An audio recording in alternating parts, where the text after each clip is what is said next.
I guess I always thought I had more time. I always knew I wanted to be a mother. From a very young age, both of us were nurtured to be great parents. As I grew, I realized that children need more than just love. They need security, shelter, food, time, someone to be there for them, as well as unconditional love and understanding.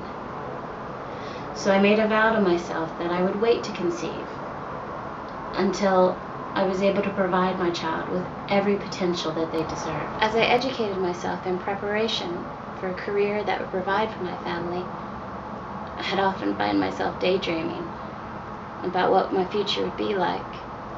Being in love, having two beautiful children to share my life with. I would sometimes go through the store and bump through different things. This little guy I picked up at a vacation trip, I just saw him in the window and thought he was just too cute and perfect for a nursery. A nursery that's empty. But hopefully one day will be filled with the laughter of a child of our own.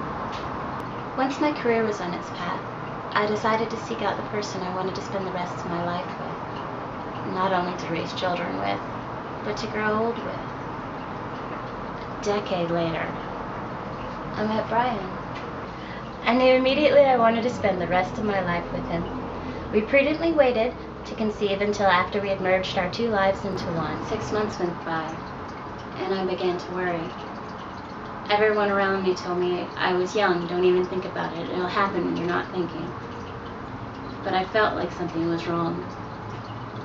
I ignored my gut, and we continued like normal.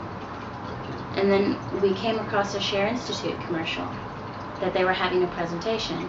It was right next door, so we just went over. We learned some interesting things about how you can increase male fertility by taking vitamins that can be bought right over the counter. We decided to make an appointment that day. It took one simple blood test to learn the problem. I'm 35 and I have low ovarian reserve. Even though I look young on the outside, my fertile years are just slipping away. We did some more testing and did the histiogram to find out that my fallopian tubes and uterus are in great shape. Brian's fertility test came back wonderful. And the only thing we have to overcome is finding that right egg to make sure that we can have a baby. It's going to be a long journey, and unfortunately, I'm running out of time.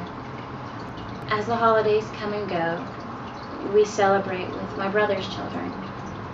I always love spending time with them, from taking my nephew to the zoo or having my niece have her first tea party.